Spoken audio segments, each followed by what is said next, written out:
प्राय संसार को सागर की उपमा दी जाती है। संसार सागर कहते हैं, भव सागर। सागर का स्वरूप क्या है? दूर से देखो सागर कितना प्यारा लगता है, क्या उसकी दिव्य ऊंची ऊंची लहरें, किनारे पर सुंदर उसका तट दिखाई पड़ता है, पर देखने में जितना सुंदर लगता है वो उतना है नहीं। सागर देखने में ही प्यारा है, पानी पूरा खारा है। सागर के उस जल से आप प्यास बुझाना चाहें नहीं बुझा पाएंगे। पानी का तो विस्तार है पर पीने योग्य बिल्कुल नहीं है। सागर के तट पर खड़े होकर के देखो, एक के पीछे एक लहर आ रही है। ये कभी शांत नहीं होता है, इसमें हमेशा हलचल मची रहती है। ऐसे ही संसार का हाल है। कभी कोई पत्रकार ये नहीं कह सकता आज छापने के लिए कुछ समाचार नहीं। हर निरंतर संसार में हलचल मची रहती है। छोटी जब बड़ी लहर आती है तो छोटी दब जाती है। लहरें सब एक सी नहीं होती। ऐसे ही कभी कोई कांड चलता रहता है, उससे भी बड़ा कांड हो जाता है तो छोटा वाला दब जाता है, वही छा जाता है ऊपर। पर हलचल हमेशा इस सागर में रहेगी, ये शांत कभी नहीं हो सकता। इसमें एक से खतरनाक मगरमच्छ मछलियां हैं, तिमी तिमिंगल। शास्त्रों में वर्णन आता है एक मछली का जिसका नाम है तिमी। तिमी नामक मछली कई योजन विस्तार की होती है, उसका नाम है तिमी। और जो तिमी मछली को भी निगल जाए उसका नाम है तिमिंगल, और तिमिंगल को भी खा जाए उसका नाम है तिमिंगल। ये मछलियों के नाम हैं। सबसे विशाल काय शरीरधारी होते हैं जलचर। जलचर एक से खतरनाक होते हैं। तिमी तिमिंगलों का वर्णन है। तो ऐसे ही ये संसार सागर में एक से एक तिमी तिमिंगल है, निरंतर इसमें हलचल है। समुद्र का किनारे पर खड़े होकर के देखो तो आपको एक किनारा तो दिखेगा, दूसरा किनारा नजर नहीं आएगा। होगा जरूर, है भी, पर आपको नहीं दिखेगा। ऐसे ही संसार में हमको दो तट हैं, जन्म और मरण के। तो जन्म का तट तो सबको मालूम है, हम फलानी तारीख में पैदा हो गए, आज इतने साल के हो गए, एक किनारा मालूम है। परंतु मृत्यु रूपी दूसरा तट भी है, आपको पता नहीं है कि कब कहाँ है, दूसरे तट का पता नहीं। ऐसे ही ये संसार बड़ा विचित्र सागर है। बोलो राधे राधे राधे राधे। तेजो वारि मृदाम यथा विनिमयो यत्र त्रिसर्गो मृषा। जैसा ये दिखता है वैसा होता नहीं। सत्यवत प्रतीयते धामना स्वेन सदा निरस्त कुहकम। जैसे हम स्वप्न देखते हैं तो जब तक सो रहे हैं तब तक स्वप्न हमें पूरी तरह सत्य नजर आता है। ये सब हम झूठा देखे थे, सब इसमें कुछ नहीं था, ये तो जगने के बाद पता चलता है ना। सपने होए भिकारी नप रंग नाकपति होए, पर जागे लाभ न हानि कछु तिम प्रपंच जिय जोए। जगने पर पता चलता है सब झूठा था। उसी प्रकार जब स्वरूप का ज्ञान हो जाता है जीव को, तब पता चलता है ये संसार सब झूठा है। जब तक स्वरूप बोध नहीं हुआ तब तक ये माया के प्रभाव से मिथ्या जगत भी सत्यवत प्रतीत होता है। ऐसे उन सच्चिदानंद परमात्मा का हम सब मिलकर के ध्यान करते हैं। बोलो सच्चिदानंद भगवान की जय। अब दूसरे श्लोक में अनुबंध चतुष्ट है। विषयश्चाधिकारी च संबंधस्य प्रयोजनम।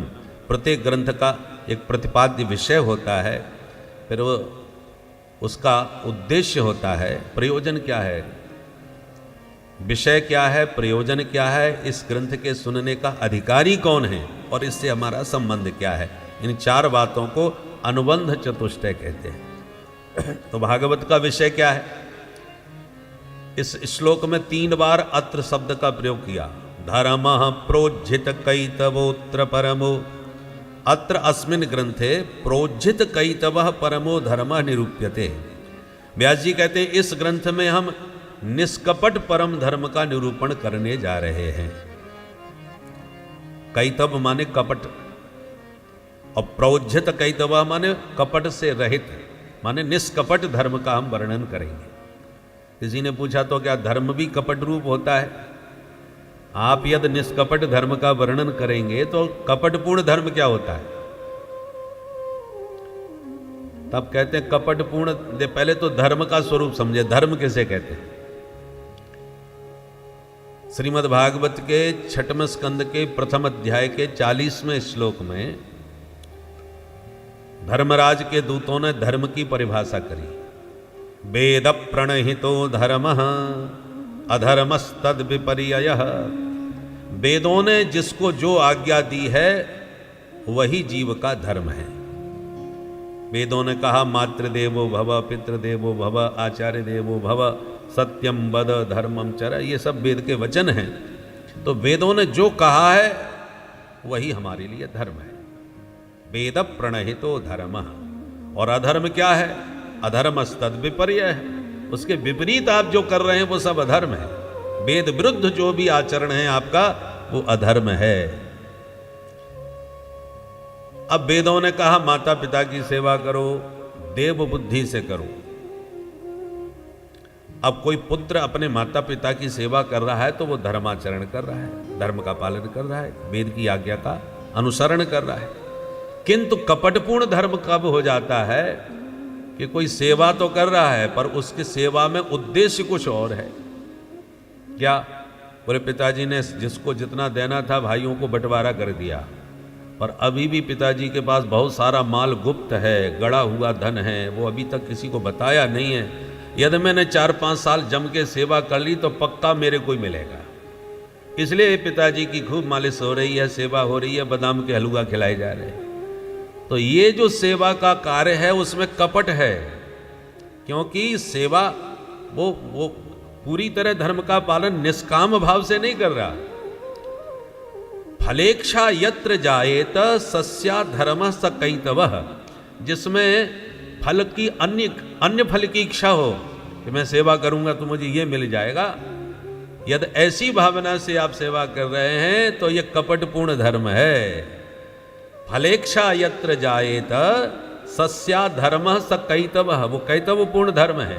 और निष्कामो यो भवेत् धर्म स शुद्ध परिकीर्तितः, निष्काम भाव से किया हुआ वह धर्म ही विशुद्ध धर्म कहलाता है। तो श्रीमद् भागवत में ऐसे ही निष्काम धर्म का निरूपण किया गया है, जिसमें कोई अन्य फल की इच्छा न हो। जाए न चाहिए कबहु कछु, तुम सन सहज स्नेह, बसहु निरंतर तास उर सोरा उर निज गेह। वाल्मीकि जी महाराज ने राम जी को 14 स्थान बताए रहने को, तो सबसे बढ़िया स्थान कौन है कि जिसको आपसे कुछ नहीं चाहिए, आप जिसको देना भी चाहें तो भी हाथ जोड़ लेता है, प्रभु मुझे आपसे कुछ नहीं चाहिए। दीयमानम न गृह्णन्ति, देने पर भी जो स्वीकार नहीं करता, ऐसा जो निष्काम भक्त है वो आपके लिए सबसे सुंदर उसका अंतःकरण, आपका निवास स्थान है। हनुमान जी को भगवान ने बहुत कुछ देना चाहा, हनुमान जी ने कभी नहीं लिया। राम जी ने बहुत कहा, हनुमान तुमने सुग्रीव को मंत्र दिया और मुझसे मिला करके किष्किंधा का राजा बना दिया। तुमने विभीषण जी को मंत्र दिया, मुझसे मिलवाया और उसको लंकाधिपति बना दिया। और अब आज मैं भी अयोध्या के पद पर प्रतिष्ठित हो चुका हूं। हम सबको पद मिला पर तुम्हें कोई कुछ नहीं मिला, तुमने दूसरों को पद दिलवाया। तुमरो मंत्र विभीषण माना, लंकेश्वर भय सब जग जाना। तुम उपकार सुग्रीव ही कीना, राम मिलाए राजपद दीना। तो मुझसे भी मिलाया और पद पर भी बैठाया, सबको पद दिलवाया, पर अपने लिए कुछ पद नहीं मांगा। इसलिए आज मैं अयोध्या नरेश गद्दी पर बैठकर तुमसे कहता हूं, जो चाहिए मुझसे मांगो। हनुमंतलाल जी हाथ जोड़ के बोले, सरकार पद का तो मैं बहुत लोभी हूं, तो मांगो कौन सा पद चाहिए, तुम जो मांगोगे वही पद मिलेगा। हनुमंतलाल जी बोले, महाराज मुझे ऐसा पद नहीं चाहिए जो अंत में त्याग ना पड़े।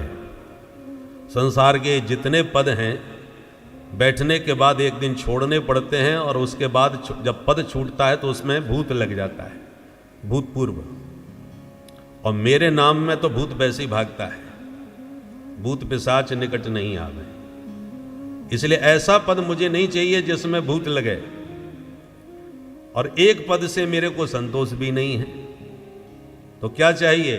हनुमंतलाल जी ने तुरंत राम जी के दोनों चरणारविंद पकड़ लिए और कहा हमें तो ये दोनों पद प्रदान कीजिए, क्योंकि ये वो पद हैं जिनको पाकर के कभी भूतपूर्व नहीं होना, और इन पद को जिसने पा लिया उसे परम पद प्राप्त हो जाता है। तो ऐसे निष्काम हनुमंतलाल जी जो सेवा में निरंतर परायण रहते हैं और निरंतर हरि का भजन करते हैं, पर मांगते कुछ नहीं है, उसका परिणाम क्या होता है कि स्वामी को भी अपने वश में कर लिया है। सुमिर पवन सुत पावन नामो, अपने वश कर राखे राम। राम जी को वशीभूत कर लिया। तो ये है निष्काम भक्ति का चमत्कार। तो ऐसी ही निष्काम प्रीति भगवान में हो, ये भागवत का मुख्य विषय है। धर्म प्रोज्झित कैतवोत्र परमो, और अत्र शब्द में यह ध्वनि है अत्रैव निरूप्यते नान्यत्र। जिस विधि से निष्काम भक्ति का वर्णन भागवत में है वो अन्य किसी ग्रंथ में मिलने वाला नहीं है। भागवत सुनने का अधिकारी कौन है? बोले निर्मत्सराणाम सताम, निर्गता मत्सरः, जिसके भीतर से मन से मात्सर मिट गया हो। मात्सर क्या है? मत्तः अग्रेसरति, ये व्यक्ति मुझसे इतना आगे निकल गया, कहां से कहां पहुंच गया, अब कुछ भी हो जाए इसको पटक देनी है, इसको जहां की तहां पहुंचाना है। तो परोत्कर्ष असहनम मत्सरः, दूसरे का उत्कर्ष तरक्की यदि आपसे सहन नहीं हो रही तो जान लो आपके भीतर मच्छर घुस गया। मच्छर और मत्सर में थोड़ा ही अंतर है। मच्छर बाहर से काटता है और मत्सर भीतर से काटता है। बाहर के मच्छरों से बचने के लिए तो मच्छरदानी है, और ये भीतर घुसा जो मत्सर है ये बड़ा खतरनाक है और बड़े लोगों में ज्यादा पाया जाता है। बोलो राधे राधे। इसलिए सताम का विशेषण गिनाया, निर्मत्सराणाम सताम। सताम माने सत्पुरुष, तो सत्पुरुष तो भले होते हैं पर नहीं, बड़े बड़े सत्पुरुषों में भी ये मच्छर पाया जाता है। कंचन तजना सहज है, सहज त्रिया का नेह, पर मान बड़ाई ईर्षा दुर्लभ तजना। ये ईर्षा त्यागना बड़ा मुश्किल होता है। जहां अपने से अधिक कोई उड़ता हुआ नजर आया बस हमको चुभने लगता है कि यहां कैसे पहुंच गया। तो ऐसा मात्सर जिसके भीतर छुपा है, बैठा है मच्छर बन के, वो भागवत सुनने का पात्र नहीं है। निर्मत्सराणा, निर्गता मत्सरः, मच्छर को निकालो। जब किसी की तरक्की से आपके मन में प्रसन्नता आने लगे तब समझो आप भागवत सुनने के अधिकारी हो गए। उस मात्सर्य को मार करके कथा में आओ। बोलो राधे राधे राधे राधे। बहुत से लोग तो कथा ही मात्सर्य के वशीभूत होके कराते हैं। अरे साहब अमुक सज्जन ने कथा करवाई, बड़ी जोरदार कथा हुई साहब, कितनी लंबी शोभा यात्रा निकली और कितने कलश थे और कैसा विशाल प्रचार प्रसार था और क्या गजब की भोजन व्यवस्था थी और कितना बढ़िया नाच गाना हुआ। तो अब कुछ भी हो जाए उससे 21 करके अपने को दिखाना है, मूछ वाली बात है। हेलीकॉप्टर से फूल बरसाना है, ऐसी शोभा यात्रा निकालना है।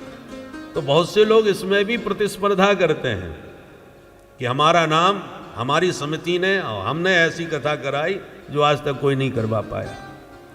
तो जो भागवत की पहली शर्त है कि भाई निर्मत्सर होके कथा सुनोगे तो ही फलीभूत हो गई, वहां मात्सर्य के कारण ही यदि आप करा रहे हैं तो फल उसका कैसे मिलेगा? गाय का दूध यदि अमृत जैसा गुणकारी है तो उसकी शर्त भी है, पात्र भी पवित्र होना चाहिए। खट्टे बर्तन में रख दोगे तो दूध भी फट जाएगा, फिर दूध की जो गुणवत्ता है वो जैसी होनी चाहिए वो उसका फल आपको नहीं मिलेगा। हाँ, पर दूध फट भी गया तो छेना बना के उसका और ढंग से उपयोग हो जाएगा, व्यर्थ तो नहीं जाएगा। परंतु जितना उसका लाभ आपको मिलना चाहिए वो नहीं मिलेगा। उसी प्रकार भागवत वैसे तो कैसे भी सुनो, फलीभूत तो होगी, पर उसका पूर्ण लाभ लेना चाहते हो तो पूरी तरह निर्मत्सर होकर के सुनो, तभी लाभान्वित होगे। अच्छा, सुनने से फायदा क्या होगा? बोले वेद्यम वास्तवमत्र वस्तु शिवदम तापत्रयोन्मूलनम। अत्र वास्तव वस्तु वेद्यम, इस ग्रंथ के श्रवण करने से तुम्हें वास्तव वस्तु का बोध होगा। वास्तव वस्तु क्या होती है? 3 अर्थ किए आचार्यों ने। वास्तवो जीवः, वास्तवी माया, वास्तवम जगत। जीव, जगत और माया, इन तीनों को वास्तव कहा जाता है। तो तुम्हें उस तीनों के वास्तव स्वरूप का ज्ञान होगा। उसका ज्ञान हो जाने से क्या होगा? बोले शिवदम, जीव जगत और माया के स्वरूप को जान लिया तो तुम्हारा परम कल्याण हो जाएगा। शिवम कल्याणम ददाति इति शिवदम। अच्छा, कल्याण होगा कि नहीं होगा वो तो मरने के बाद पता चलेगा। जीते जी हमें क्या फायदा हुआ? बोले तापत्रयोन्मूलनम, जो दैहिक दैविक भौतिक तापों में आप तप रहे हो दिन रात, इसके श्रवण से तुम्हारे जीवन से तीनों ताप सर्वथा समाप्त हो जाएंगे। और क्या लाभ होगा? बोले सद्यो हृदय वरुद्धते कृत भी शुश्रूष भी तत्क्षणात्। सुनने के बाद क्या होगा उसकी तो छोड़ दो। शुश्रूष भी माने श्रोतुम इक्षत भी, केवल सुनने की इच्छा मात्र आपके भीतर प्रबल हो गई कि मुझे कथा सुनना है, ऐसा दृढ़ संकल्प करते ही तत्क्षणात् ईश्वर हृदय अवरुद्धते, उसी पल आपके हृदय में हरि अवरुद्ध हो जाएंगे। सद्यो हृदय अवरुद्धते, विराजते नहीं कहा। आप लोग विराजमान हैं, कोई काम आ गया तो धीरे से खिसक लिए। अवरुद्ध कब कहाँ जाएंगे? जब आदेश दिया जाए कि गेट बंद कर दो भाई। अब तो 7 बजे के बाद ही गेट खुलेगा, तो आप फिर विराजमान नहीं अवरुद्ध कहे जाएंगे। क्या करें, कथा में फंस गए आज भैया। अब तो 7 बजे के बाद ही निकलना हो पाएगा। तो चाहते हुए भी यदि आप बाहर नहीं निकल पा रहे तो आप अवरुद्ध हैं, और जब चाहो तब जाओ, चले जाओ तो आप विराजमान हैं। तो ठाकुर जी भागवत सुनने वाले श्रोता के हृदय में आके विराजमान नहीं होते, अवरुद्ध हो जाते हैं। भगवान हृदय में बंधक बन जाते हैं। सद्यो हृदय वरुद्धते त्रिकच भी शुश्रूष भी तत्क्षणात्। अब प्रश्न उठता है कि यदि ऐसा चमत्कार है तो फिर लोग सुनने क्यों नहीं आते? तो शुश्रूष भी का विशेषण पहले बताया, कृत भी। कृत भी का मतलब सुकृत भी। जब तक आपका सुकृत माने पुण्य, जब तक आपका पुण्य प्रबल नहीं होगा तब तक आपके मन में सुनने की इच्छा ही नहीं होगी। जन्मांतरे भवेद पुण्यम तदा भागवतम लभेद। व्यंजन बहुत हैं, एक से एक स्वादिष्ट हैं, पर आप रोगी हैं तो मुंह खराब है, वैसे मुंह कड़वा हो रहा है, खाने की इच्छा ही नहीं हो रही, तो वो सारे व्यंजन व्यर्थ हैं आपके लिए, चाहे जितने बढ़िया हो। जब बुभुक्षा हो, खूब जबरदस्त भूख लग रही हो, उसके लिए उसका महत्व है व्यंजनों का। वो उस समय चाव भाव के साथ जो पाएगा और तृप्ति का अनुभव करके स्वाद का आनंद लेगा, वो रोगी व्यक्ति थोड़ी ले सकता है। उसी प्रकार ये अद्भुत रस है, पर इस रस का स्वाद लेने वाला कोई सुकृति होना चाहिए, पुण्यात्मा। जिसका पुण्य प्रबल होता है उसी के मन में कथा सुधारस पान करने की उत्कंठा उत्पन्न होती है। और यदि नहीं है पुण्य बल तो आप कितना भी कार्ड भेज दो, कितने भी टेलीफोन कर दो, भाई साहब बड़ा जोरदार कार्यक्रम चल रहा है, एक बार आके सुनो तो सही। तो जवाब एक ही मिलेगा, महाराज तुम्हें भागवत सुनने की पड़ी है, हमें मरने की फुर्सत नहीं है, हमारे पास इतना वक्त कहाँ। तो बिना पुण्य बल के आप सुनने की उत्कंठा आपके भीतर जगेगी ही नहीं। शुश्रूष भी तत्क्षण। भागवत है क्या चीज?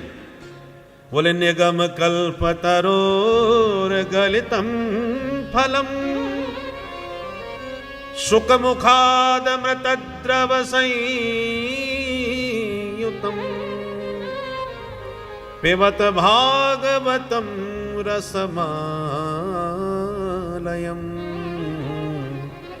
मुहुरहो रसिका भुवि भावुका। निगम माने वेद। नितराम गमयति बोधयति स निगमो वेदः।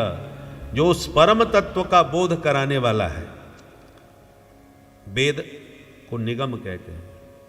निगम क्या है? बोले कल्पतरु। ये कल्प वृक्ष है।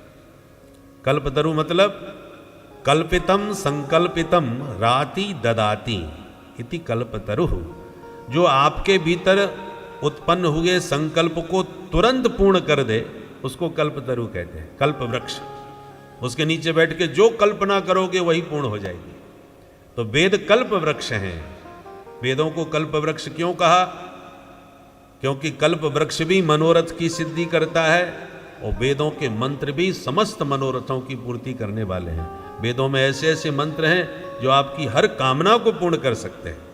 मृत्यु को भी टालने की सामर्थ्य रखने वाले मंत्र हैं, महामृत्युंजय जैसे, इसलिए उसको कल्प वृक्ष कहा। और गलितम फलम, उस वेद रूपी वृक्ष से पका हुआ फल नीचे गिरा। किसी ने कहा महाराज बहुत पका हुआ फल ऊंची डाली से गिरे तो फूट जाता है, तो जो भागवत रूपी फल है वो फूटा हुआ फल है क्या? व्यास जी कहते नहीं, फूटा हुआ नहीं है। फूटा क्यों नहीं? वेद की उच्च शाखा से गिरा तो फिर फूटा क्यों नहीं? तो श्रीधर स्वामी पाद कहते हैं कि बोले गिरा जरूर है पर डायरेक्ट नहीं गिरा, इनडायरेक्ट आया। सबसे पहले श्रीमन नारायण के मुखारबिंद से ये फल टपका तो ब्रह्मा जी की शाखा पर अटका, फिर ब्रह्मा जी से टपका तो नारद की शाखा पर लटका, फिर नारद जी की शाखा से टपका तो व्यास की शाखा पर अटका, फिर व्यास की शाखा से टपका तो सुख शाखा पर लटका, फिर सुख शाखा से टपका तो परीक्षित के माध्यम से रसिकों को प्राप्त हो गया। तो शिष्य प्रशिष्य शाखा पल्लव परंपराया सनई सनई अखंड मेवावतीर्णम न तो उच्च निपाते न स्फुटितम। ये धम्म से नीचे नहीं गिरा है, डाली प्रति डाली के द्वारा शिष्य प्रशिष्य परंपरा के द्वारा धीरे धीरे धरा पर आया है। इसलिए साबुत है, सुरक्षित है और रस से लबालब भरा हुआ भी है। किसी ने पूछा फल खट्टा है कि मीठा? व्यास जी बोले बहुत मीठा है, तुम खा के तो देखो। बोले महाराज आपकी बात तो हम नहीं मानेंगे। क्यों नहीं मानोगे भाई? बोले आपका फल है तो आप तो मीठा बताओगे। फल बेचने वाले अपने फलों की कितनी तारीफ करते हैं। केला बेचने वाले ठेला पर आवाज लगाते घूमते, मलाई वाले केले। अरे केला केला ही होता है, तूने मलाई से थोड़ी बनाया होगा। परंतु प्रशंसा में न जाने क्या क्या उपमाएं देते हैं। एक सज्जन आवाज लगा रहे थे गर्मियों में अभी, खरबूजे शक्कर से मीठे, खरबूजे शक्कर से मीठे। सुन के लोग प्रभावित हो गए। एक सज्जन ने खरीद लिया, अमनिया करके पाया तो बिल्कुल फीका, कोई स्वाद ही नहीं। वो नाराज होता बोला क्यों रे मूर्ख बना रहा है, इसमें तो कोई स्वाद ही नहीं है। बेचने वाले ने कहा भाई साहब आपने हमारी बात ध्यान से नहीं सुनी। मैं कह रहा था खरबूजे शक्कर से मीठे, इसमें शक्कर डाल के खाओ तब मीठे लगेंगे भाई। शक्कर से मीठे हैं ना, शक्कर डाल के खाओगे तब मीठे लगेंगे। तो ये तो बेचने वाले की चतुराई है, वो अपने फल की निंदा तो नहीं करेगा कैसे भी हो। तो व्यास जी आपका ये ग्रंथ है तो आप तो इसकी महिमा गाओगे कि बड़ा मधुर है, बड़ा मधुर है। पर भागवत मधुर फल है, इसका प्रमाण क्या है? व्यास जी बोले प्रमाण ये है कि इसमें तोते ने मुंह मार दिया है, और तोता जिस फल में अपना चंचु प्रहार कर दे तो फिर आंख मूंझ के जान लेना चाहिए गारंटी से मीठा ही निकलेगा। फलों का पारखी होता है। तो आपके भागवत रूपी फल में किस तोते ने मुंह मारा? बोले शुक मुखात अमृत द्रव संयुतम। व्यास जी के परम प्रिय परमहंस पुत्र सुखदेव महामुनि, सुख माने तोता और सुख माने सुखदेव जी महाराज। तो सुखदेव जी जैसे परम सुख का मुख लगा हुआ है इस भागवत रूपी मधुर फल में, और थोड़ा बहुत मीठा नहीं, अमृत द्रव संयुतम, अमृत के समान मधुर है। और दूसरा अर्थ अमृत नाम परमात्मा का है। मृत माने जो मर जाए, और अमृत माने जो कभी ना मरे, अविनाशी हो। तो भगवान अमृत हैं और वे परम मधुर हैं। मधुराधिपते रखिलम मधुरम, माधुरी मूर्ति माधव इसमें रस रूप से विराजमान है। और वेदों में परमात्मा को रस रूप ही कहा है। रसो वै सह रसम हेवानम लब्धानंदी भवति। तो परमात्मा रस रूप है, वे ही रस रूप से इस भागवत रूपी फल में विराजमान है। पिबत भागवतम रसमालयम। हे रसिको, हे भावुको, आओ और इस रस का बारंबार पान करो। किसी ने कहा अभी अभी आप इसे फल बता रहे थे, अब कह रहे हैं पियो। फल कहीं पिए जाते हैं? फल को खाया जाता है, चूसा जाता है, पिया तो नहीं जाता। तो आपने पिबत क्रिया क्यों लगाई फल में? व्यास जी कहते हैं फल जरूर है, पर इसमें छिलका गुठली बीजा कुछ नहीं है। जिन फलों में छिलका गुठली होती है उसका रस चूस के फिर गुठली छिलका फेंका जाता है। इसमें फेंकने वाली कोई वस्तु नहीं है, कोई पदार्थ नहीं है, त्याज्य पदार्थ किंचित भी कोई नहीं है। ये केवल रस ही रस से भरा हुआ फल है। इसलिए कहता हूं कान के दोनों में भर भर के इस रसामृत का पान करो। पिबत भागवतम रसमालयम। आलय माने घर, जैसे विद्यालय, भोजनालय, औषधालय। तो भागवत क्या है? रसमालय, रस का भंडार है, केवल रस ही रस है। जैसे जूस, उसमें कोई फेंकने वाली चीज नहीं, सब गटागट पी जाओ। ऐसी कान के दोनों में इस भागवत रूपी अमृत का हे रसिक जनो निरंतर पान करो। मुहु मुहु, मुहु माने बार बार, एक दो बार नहीं। जितनी बार पियोगे उतना ही अधिकाधिक स्वाद आपके जीवन में बढ़ता चला जाएगा। मधुर फल है, मधुर स्वाद है। अरे लोग धीरे धीरे तो कड़वे व्यसनों का भी शिकार हो जाते हैं। तंबाकू कोई कभी ना खाए और अचानक उसे खिला दी जाए तो चक्कर खा के गिर पड़ेगा। इतनी खतरनाक चीज है। परंतु न जाने कैसे धीरे धीरे दो दो दाने खाते खाते लोग उसके बड़े दीवाने बन जाते हैं। और फिर इतने दीवाने बन जाते हैं कि उनको खाने को ना मिले तो चक्कर आने लग जाते हैं उन्हें, कि आज सवेरे से एक पुड़िया नहीं मिली महाराज है। तो कोई मधुर चीज तो नहीं है, तो कड़वी चीज है। पर लोग धीरे धीरे बार बार सेवन करते करते ही तो दीवाने बने उसके। एक बार में थोड़ी, एक बार में तो मुंह खराब हो जाएगा। और बार बार खाते खाते उसके दीवाने हो गए। बोलो राधे राधे राधे राधे। अब आप कितना भी उन्हें समझाओ, कितना भी पुड़िया पर खतरनाक चेहरा बनाओ, कितनी भी चेतावनी लिखो, परंतु जिनको व्यसन लग गया वो छोड़ने वाले नहीं हैं।